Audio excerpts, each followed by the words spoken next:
pasakyti. Klausimas man žiūrėti kamerą, žiūrėti tave? Labai gerai. Jeigu tą žiūrėsit, tai čia tarsi web transliacija, bet su manim tai tarsi... Geriau. Aha. Tai Gita, tai labai faina vėl tave matyti po metų, mes kas metus matomės. Tai klausimas, pirmiausia, pasakyk kontekstą, va dabar kongresas įvyko, kaip tu čia atsiradai, apskritai, papasako trumpai. Aš grįžau į Lietuvą šiais metais iš tikrųjų dirbti su Bring Together Lithuania, diasporos stažuočių programa. Ir pasirodė vasarą lietuviška labai turtinga diasporos renginiais ir dėl to aš atvykau ir čia. Mes vakar buvom Kaune, o šiandien ankstų rytą pakilom ir atvažiavome į Palangą. O sakyk, čia vat jaunimo aspektas, kiek iš čia susietas su pasaulio žaidynėm lietuvių? Šiaip tiesiogiai tai nėra susijęta, bet tikrai jaunimo yra labai nemažai skirtingose valstybių delegacijose, tiek didžiausiose JAV ir Jungtinės karalystės delegacijose tikrai matėm labai nemažai besivaržančių jaunuolių ir labai galiu pasidžiaugti, kad dalis delegatų, kurie buvo kongrese Islandijoje, jie atvyko tiesiai į sporto žaidynės.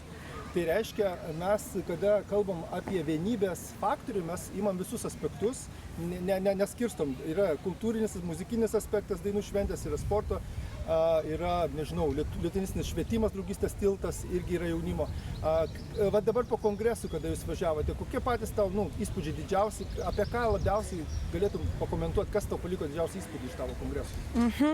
Iš tiesų labai daug įspūdžių ir sunku būtų išskirti vieną vienintelį, bet tikriausiai tos diskusijos apie tas tendencijas, kada mes norime pasaulyje vis dažniau susitikti visi kartu, nepriklausomai nuo valstybės, kurioje mes gyvename. Labai svarbu burti savo valstybėse, savo vietinėse bendruomenėse, bet kuo toliau mes matom tą labai globalią diasporos jaunimo tendenciją, kad mes norim susikurti visi kartu kažkur kitur. Ar Islandija, ar tai būtų Danija, kur artėja šiaurės sriuba, šiaurės šalių jaunimo suvažiavimas. Ir tas noras burti visiems kartu yra labai aiškus ir labai vaizdingas ir manau, kad mes dėl to turėtumėm dirbti ir veikti. Dabar grįžtant prie naujo pusmečio ateinančio, kokie patys svarbiausi dabar dalykai, kurios kaip jaunimo sąjunga, ką jūs planuojate artimiausią pusmetį, ką jūs veiksite? Artimiausias pusmetis tai bus naujos atsinaujinusios valdybos, žinoma, darbų įsivertinimas ir įsivardyjimas, žinoma. Bet pagrindiniai mūsų tikslai artėjančiam pusmečiui ar galbūt artėjantiems metams tai yra būtent naujųjų diasporos jaunimo lyderių kartos auginimas. Mums yra labai svarbu sąjungos tęstinumas ir mes tikrai labai nemažai dėmesio skirsime būtent tiems jauniems žmonėms, kurie galbūt dar nedrįsta pasakyti savo nuomonės ar priimti sprendimo ir skirsime tikrai labai nemažai pastangų jų įgalinimui. Prie viso to mes priėmėme 3 rezoliucijas kongreso metu. Tai viena buvo apie pasaulio lietuvių apygardos išsaugojimą Lietuvos Respublikos Seime, tikrai kreipsime į tai dėmesį. Artėja rinkimai, galbūt ne taip greitai, bet mums savo balsą Seime turėti yra labai svarbu. Tuomet antroji rezoliucija buvo apie privalomosios karo tarnybos atlikimą Lietuvoje. Tikrai dirbsime su Lietuvoje veikiančiomis institucijomis kaip Lietuvos kariuomenė ir diasporos jaunimu. Ir trečioji rezoliucija buvo būtent apie karą Ukrainoje. Tęsime paramą, humanitarinės pagalbos telkimo darbus. Tai yra 3 pagrindiniai prioritetai, o prie viso to mes priėmėm dar papildomai 20 nutarimų, pagal kuriuos bus formuojamos mūsų tokios šiek tiek jau tikslesnės, apčiuopiamesnės veiklos. Liuks, tai čia bus prie tos temos apie kongresą. Žiniose parodysim, kad kongresas vyko, galbūt turėsit nufilmavę telefonu. Taip. Tai ir dar tada galbūt pabaigai, dabar mes esame Palangoje ir tu tavo įspūdžiai, reiškia, pirmi, kokią apskritai stebėjai čia visą tą reikalą. Ką tu išskirtum, kokius kelis aspektus, kurie patys tau čia įspūdingiausiai buvo iš to proceso čia vykstančio? Įspūdingiausi aspektai iš viso Palangos pasaulio lietuvių sporto žaidynios viso proceso, manau, kad būtų, kad skaičiai yra rekordiniai. Iš tiesų 38 valstybės, bene 3000 dalyvių, tai tikrai yra kuo didžiuotis, kad mes sugebėjom tiek dalyvių čia suburti ir kad didelė dalis tų dalyvių taip pat yra susipažinę ir su pasaulio lietuvių bendruomenės veiklomis.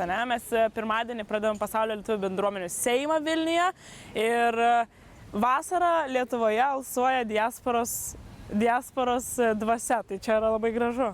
O kaip manai, tie lietuviai, kurie čia fiziškai gyvena, jie matydami tos tokius labai keistus lietuvius, tarsi entuziastai, ką čia inspiruoja labiau? Ar lietuviai, kurie mato vietinius lietuvius su sentimentais, prisiminimais, kad čia giminės, ar tie, kurie mato atvykstančius iš Australijos, iš tolimų kraštų, ką inspiruoja čia? Aš galvoju, kad vietiniams lietuviams yra labai įstabu matyti diasporos lietuvius iš viso pasaulio.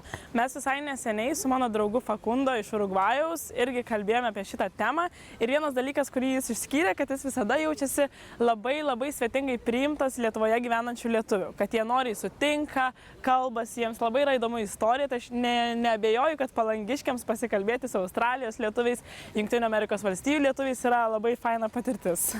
Super, turim. Ačiū. Čia žinių. Tai akcentas labai jau, tarkime, kaip būna, žinot, žmonės pasimiršta jau. Ne, bendraujam visą laiką su lietuviais, visą laiką lietuvių tarpe. Jau dirbam?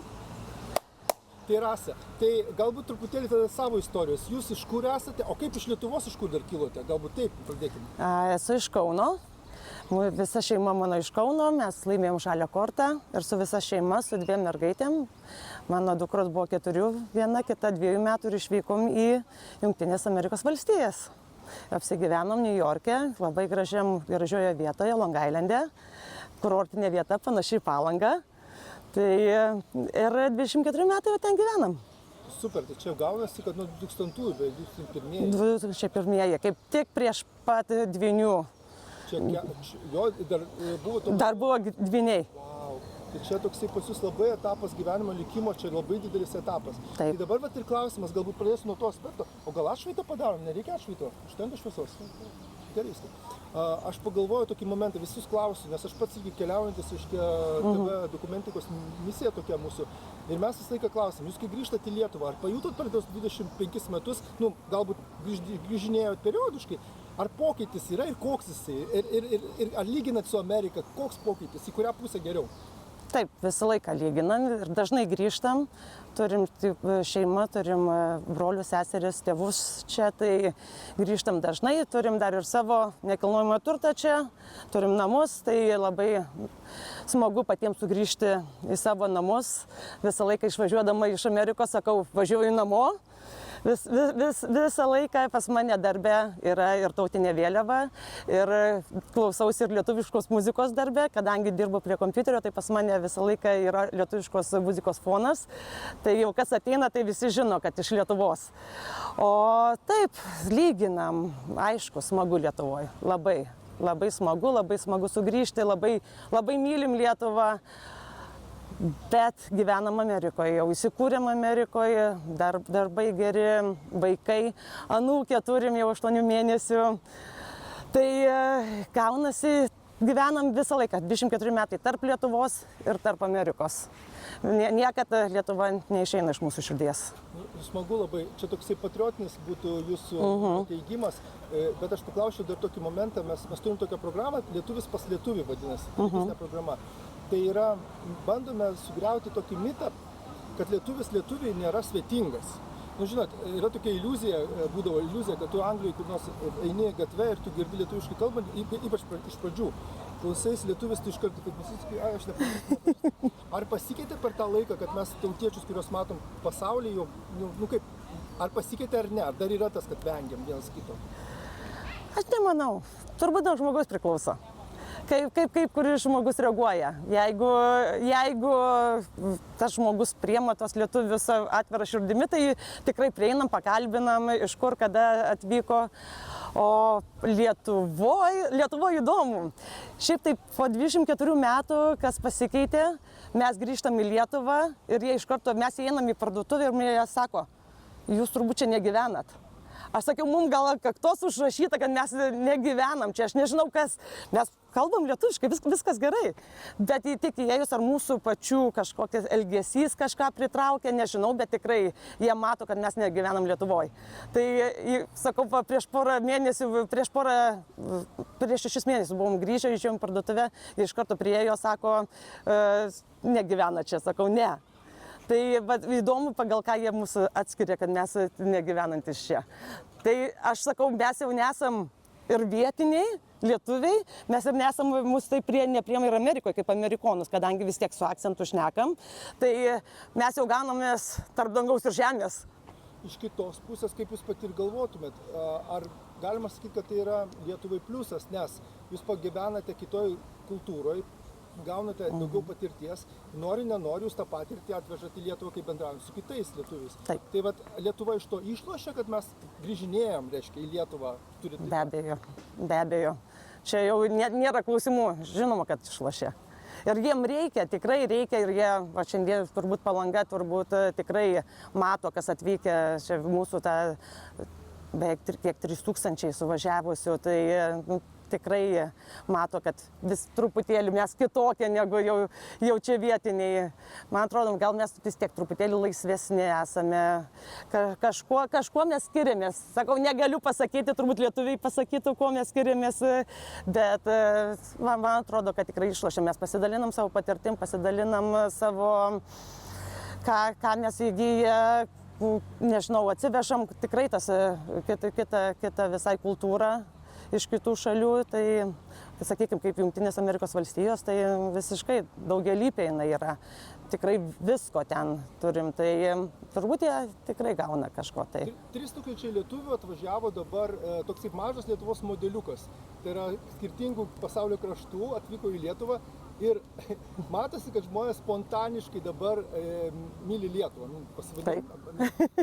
Galbūt tas dalykas ir inspiruos čia vietinius lietuvius pažiūrėti save vėlgi kitom akim, galbūt pradėti vertinti, ką turim, nes jeigu tiek žmonių dabar palaiko. Aš norėčiau, bet kiek girdžiu iš lietuvių, tai jeigu jūs taip mylit Lietuvą, sako, atvažiuok ir gyvenkit čia. Bet, sakykime, 24 metai praleisti, sakykime, išvažiavam tikrai jauni, su vaikais ir įsikūrėm ten ir dabar vėl viską pakeisti ir vaikai jau ten gyvena. Nu, sudėtinga yra viską pakeisti, bet mes niekada nesakom ne, kad mes negrįšim. Už tai turim namus, laikom viską, kad tikrai gal kada nors sugrįšim. Mano vaikai, mes dainavom, dalyvavom Clevelande, Šiaurės Amerikos dainų šventėje, Clevelande savaitgalį, tai mes tik pirmadienį grįžom, persėdėm lagaminus ir antradienį į Palangą atvažiavom. Mano dukra, kuriai 28 metai, lygiai taip pat dalyvavo toj šventėje ir tikrai norėjo čia atvykti, bet darbai neleido, bet su malonumu visi ir mano žentas Amerikonas su malonumu atvažiuoja į Lietuvą ir dabar mažiukė paaugs ir žada atskristi į Lietuvą, nes Lietuva ir jo širdyje jau yra. Labai gerai, reiškia, lietuviškas tapatumas, jisai nepriklauso nuo vietos, kur esi. Jisai su tavimi yra, su tavo šeima, su tavo artimais. Tai galbūt tai reikėtų turbūt palinkėti, kad mes saugotume ne tiek tą faktą sugrįžti, o tą faktą, kad būkime tapatus Lietuvai. Ta kultūra, sakykime, mano žentas tikrai Amerikonas, tai jie, sakykime, turim kūčias. Mes tikrai turim tas savo kūčias, kur ir maistas, ir žuvį valgom, silkę valgom, tik tai jam yra kūčios kažkas ypatingo, nes jie su šeima nešvenčia, jie švenčia Kalėdas, tai jam kažkas ypatingo, kažkas nepaprasto yra ir jisai tą nori savo dukrai perduoti. Ir savo dukrai aš sakau, tu su savo dukra turi kalbėti tik lietuviškai, nes jeigu tu pradėsi angliškai, jai sunku bus lietuviškai. Tai tik lietuviškai šnekam, man net neleidžia nei vieno angliško žodžio pasakyti, nes aš bandau su žentu šnekėti ir su savo anūke, neleidžia nei vieno angliško žodžio pasakyti anūkei. Tai bandom išlaikyti tą lietuvišką kultūrą, lietuvišką kalbą. Mes turim pas save Longailinde mokyklėlę lietuvišką, tai tikrai eisi lietuvišką mokyklėlę.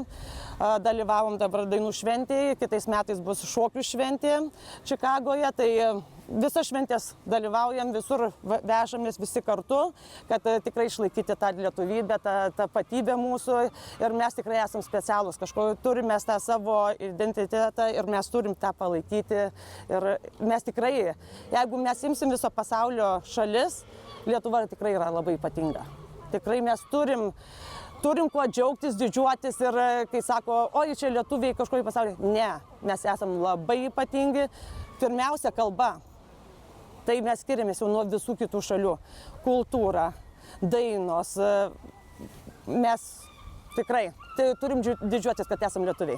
Super. Būtinai su jumis susitiksim Čikagoje. O dabar tiesiog sporto rūšį, kurioje jūs dalyvavot. Priminkite, ką jūs sportavote. Sportavau.